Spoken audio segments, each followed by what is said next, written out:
And greetings, my peeps. We're on site here today to talk a little bit about jacuzzi, whirlpool, Kohler, indoor tubs in general. So let's just take a spin around. I got the mirror there doing the whole thing, but take a look at this. This is on site on property. While they did a decent enough job actually setting it in there, it's a jacuzzi tub.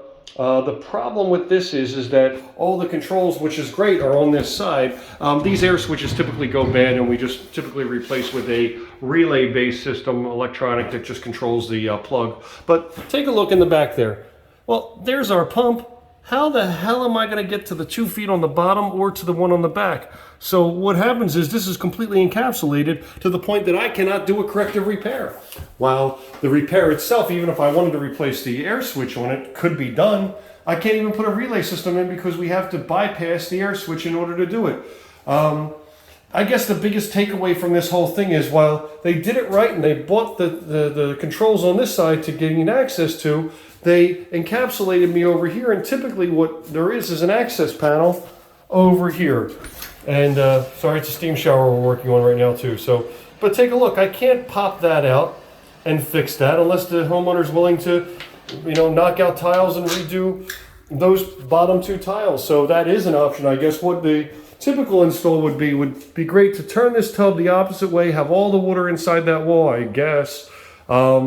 Even though it's not ideal, again, not ideal, but at least I could gain access and have shutoffs down there for this over there in case I needed to do something. But at the end of the day, this would end up on that side. If we turned it around, we would need those controls back over here with access to the pump to the rear of it, which could be literally on the opposite side, which drywall is usually there and I can cut in and get it. So just takeaway points from this are that if you encapsulate something and you don't have access to repair later on, we can't fix it.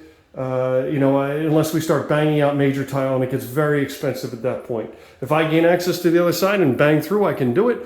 But who the hell wants to bang into a shower, and the liability alone for water infiltration as a result of the corrective repair? One, we'd have to have them sign off on it, and then get some contractor in there that would want to actually mess with what would be the drip pan going up the wall, maybe about 12, 18, 24 inches, depending on who the contractor is, in order to not have that happen. So always make sure that you have access to your parts. Make sure the front isn't tiled in. That's great. This one it's almost fixable.